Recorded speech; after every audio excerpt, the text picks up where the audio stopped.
8 things I liked about Assassin's Creed 4 Black Flag. Now, I'm sure most of you know about this game because in the entire Assassin's Creed franchise, most of you enjoyed playing Black Flag. And I myself played this game about 10 or 11 years ago. I was quite young, didn't really play to enjoy it or understand what was going on. I mean, I was a kid, wasn't so bright. Anyways, I decided to play it again to see what's with the hype about with this game. I played it and I found 8 awesome things that I like about Assassin's Creed 4 Black Flag. Let's dive into it.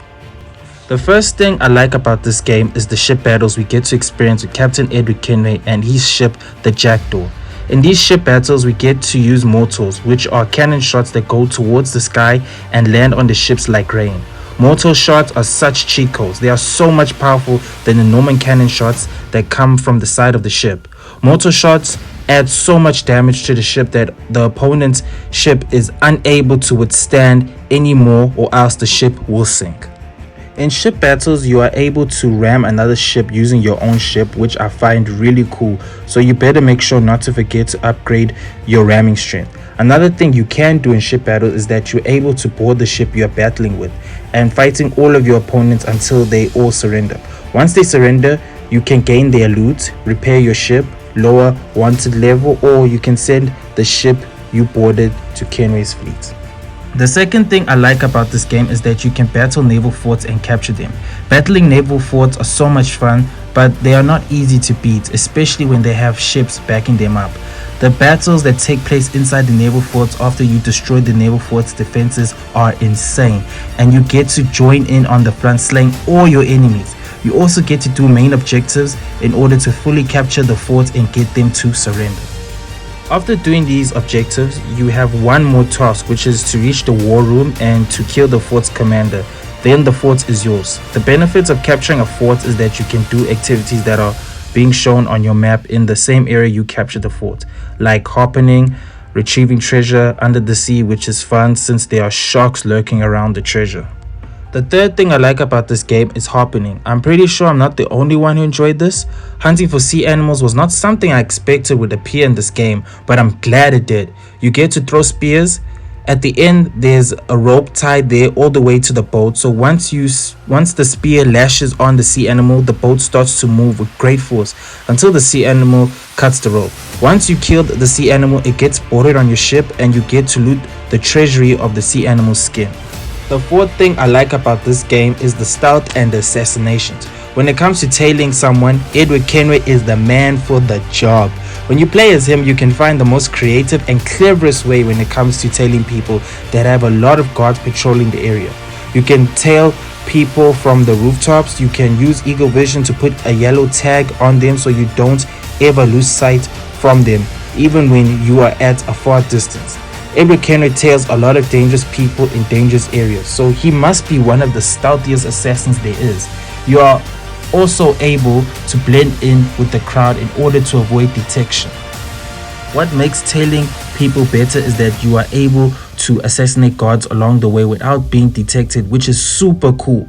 The assassinations on this game is extraordinarily good. You are able to assassinate your targets from sitting on a bench, which I never thought in a million years you could do. You can do air assassinations on a target, or you can air assassinate 2 people at the same time. You can assassinate enemies from haystacks, from around the corner, and from closets too. You can do running assassinations on enemies. One of my favorite assassinations is the rope dart assassinations. With rope darts, you are able to hang the guards. You are able to pull guards to a point where you are strangling them. You can use rope darts in combat too. Make sure you do yourself a favor and use the rope dart next time you play Assassin's Creed 4 Black Flag. The fifth thing I like about this game is the weapons that Edward Kenway gets to use.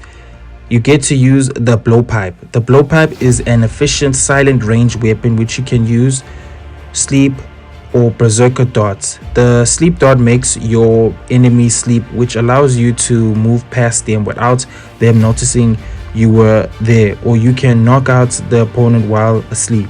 The berserk dart basically does the hard work for you.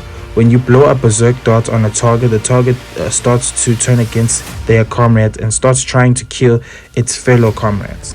Using smoking bombs helps a lot when escaping from enemies, especially when you want to become anonymous. You are able to use 4 pistols in battle with a lot of ammo, and correct me if I'm wrong, but Edward Kenway is the only assassin with 4 pistols that he carries around. Plus, you're able to headshot your enemies too, but make sure your aim is very good. The 6th thing I like about this game is the combat. The double counter in this game is truly magnificent, I must say. You can do double counter kills with the hidden blades and with 2 swords that Edward Kenway uses. These double kills are so brutal that it makes the combat so enjoyable. What's more enjoyable is that we can use 2 swords for combat, and Edward Kenway swings those swords flawlessly with those combos he puts on display. We can also use 1 sword for combat, but we need to take that 1 sword from an enemy in order to use it. The 7th thing I like about this game is we get to use different sea ships. First, we get to use Blackbeard's ship called the Queen Anne's Revenge, and that ship got a tremendous amount of firepower. We get to use this ship in a mission called Devil's Advocate.